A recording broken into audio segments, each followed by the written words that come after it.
창세기 49장. 야곱이 아들들을 불러놓고서 일렀다. 너희는 모여라. 너희가 뒷날에 겪을 일을 내가 너희에게 말하겠다. 야곱의 아들들아, 너희는 모여서 들어라. 너희의 아버지 이스라엘이 하는 말에 귀를 기울여라. 르우벤아, 너는 나의 맏아들이요 나의 힘, 나의 정력의 첫 열매다. 그 영예가 드높고 그 힘이 드세다. 그러나 거친 파도와 같으므로 또 내가 아버지의 침상에 올라와서 내 아버지의 침상을 더럽혔으므로 내가 으뜸이 되지는 못할 것이다. 시몬과 레위는 단짝 형제다. 그들이 휘두르는 칼은 난폭한 무기다. 나는 그들의 비밀 회담에 들어가지 않으며 그들의 회의에 끼어들지 않을 것이다. 그들은 화가 난다고 사람을 죽이고 장난삼아 소의 발목 힘줄을 끊었다. 그 노여움이 혹독하고 그 분노가 맹렬하니 저주를 받을 것이다. 그들을 야곱 자손 사이에 분산시키고 이스라엘 백성 사이에 흩어버릴 것이다. 유다야, 너의 형제들이 너를 찬양할 것이다. 너는 원수의 멱살을 잡을 것이다. 너의 아버지의 아들들이 내 앞에 무릎을 꿇을 것이다. 유다야, 너는 사자 새끼 같을 것이다. 나의 아들아, 너는 움킨 것을 찢어먹고 굴로 되돌아갈 것이다. 엎드리고 웅크리는 모양이 수사자 같기도 하고 암사자 같기도 하니 누가 감히 범할 수 있으랴. 임금의 지봉이 유다를 떠나지 않고 통치자의 지봉이 자손 만대까지 이를 것이다. 권능으로 그 자리에 앉을 분이 오시면 만민이 그에게 순종할 것이다. 그는 나귀를 포도나무에 매며 그 암나귀 새끼를 가장 좋은 포도나무 가지에 맬 것이다. 그는 옷을 포도주에다 빨며 그 겉옷은 포도의 붉은 즙으로 빨 것이다. 그의 눈은 포도주 빛보다 진하고 그의 이는 우유 빛보다 힐 것이다. 스불론은 바닷가에 살며 그 해변은 배가 정박하는 항구가 될 것이다.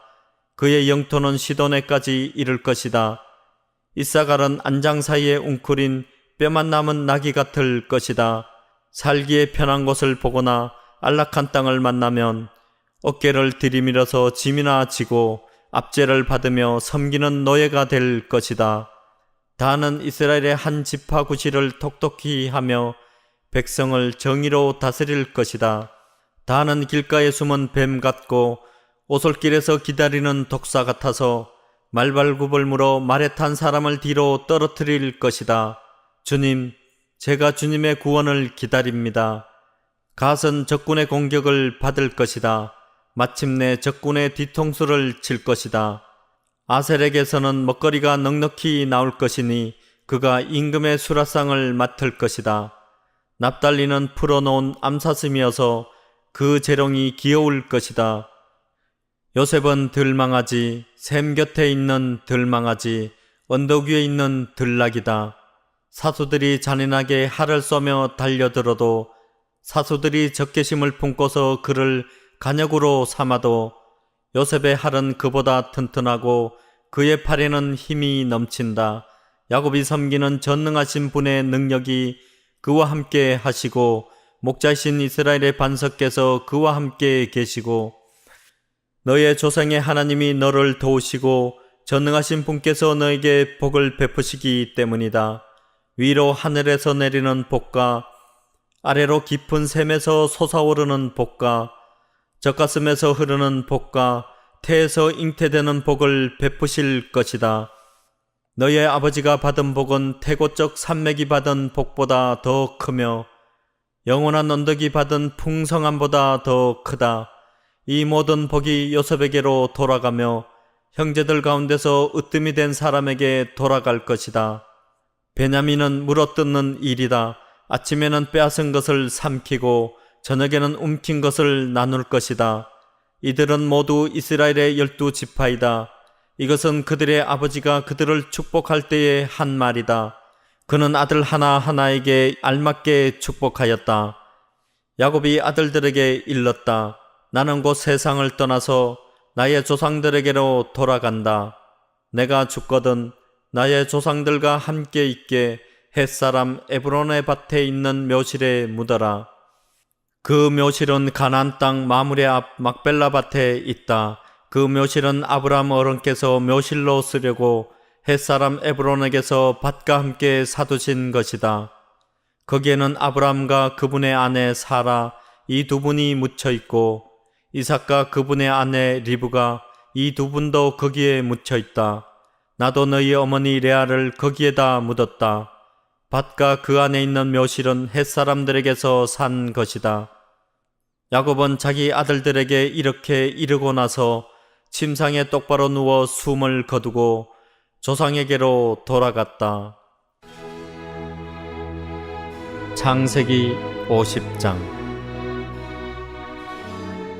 요셉이 아버지의 얼굴에 엎드려서 울며 입을 맞추고 시들을 시켜서 아버지 이스라엘의 시신에 방부제 향 제로를 넣게 하였다.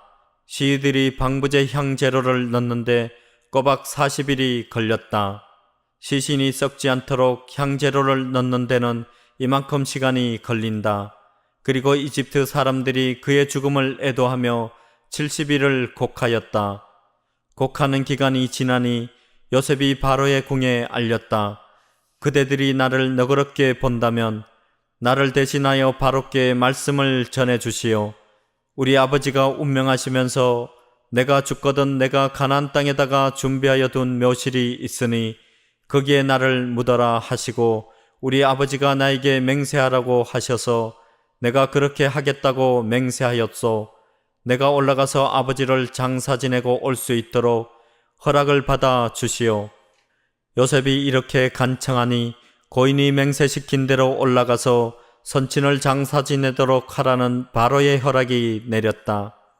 요셉이 자기 아버지를 묻으러 올라갈 때에 바로의 모든 신하와 그 궁에 있는 원로들과 이집트 온 나라에 있는 모든 원로와 요셉의 온 집안과 그 형제들과 아버지의 집안 사람이 그들에게 딸린 어린 아이들과 양떼와 소떼는 고센 땅에 남겨둔 채로 요셉과 함께 올라가고 거기에다 병거와 기병까지 요셉을 호위하며 올라가니 그 굉장한 상여 행렬이 볼만하였다.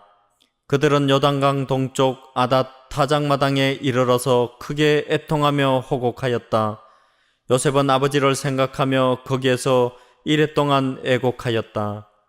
그들이 타작마당에서 그렇게 애곡하는 것을 보고 그 지방에 사는 가나안 사람들은 이집트 사람들이 이렇게 크게 애곡하고 있구나 하면서 그곳 이름을 아벨 미스라임이라고 하였으니 그곳은 요단강 동쪽이다.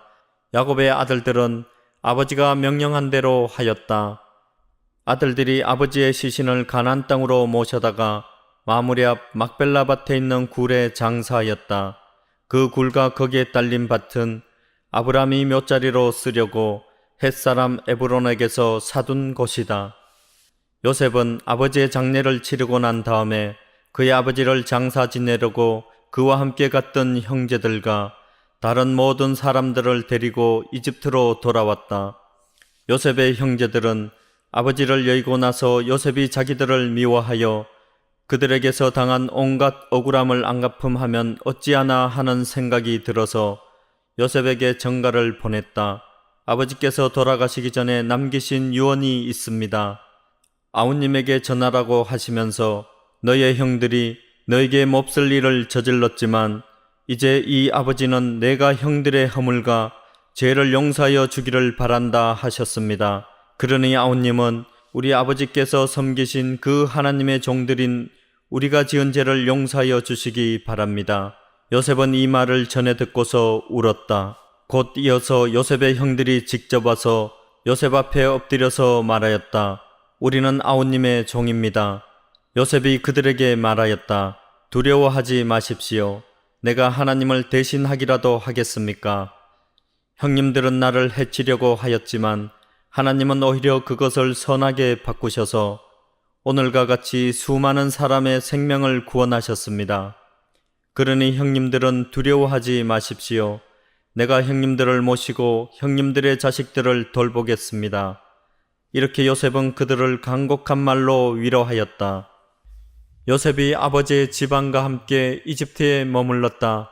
요셉은 100년하고도 10년을 더 살면서 에브라임의 자손 3대를 보았고 므낫세의 아들 마길에게서 태어난 아이들까지도 요셉이 자기의 자식으로 길렀다.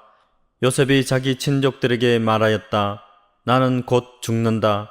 그러나 하나님께서 반드시 너희를 돌보시고 너희를 이 땅에서 인도하여 내셔서 아브라함과 이삭과 야곱에게 맹세하신 땅에 이르게 하실 것이다. 요셉은 이스라엘 자손에게 맹세를 시키면서 일렀다. 하나님께서 반드시 너희를 돌보실 날이 온다.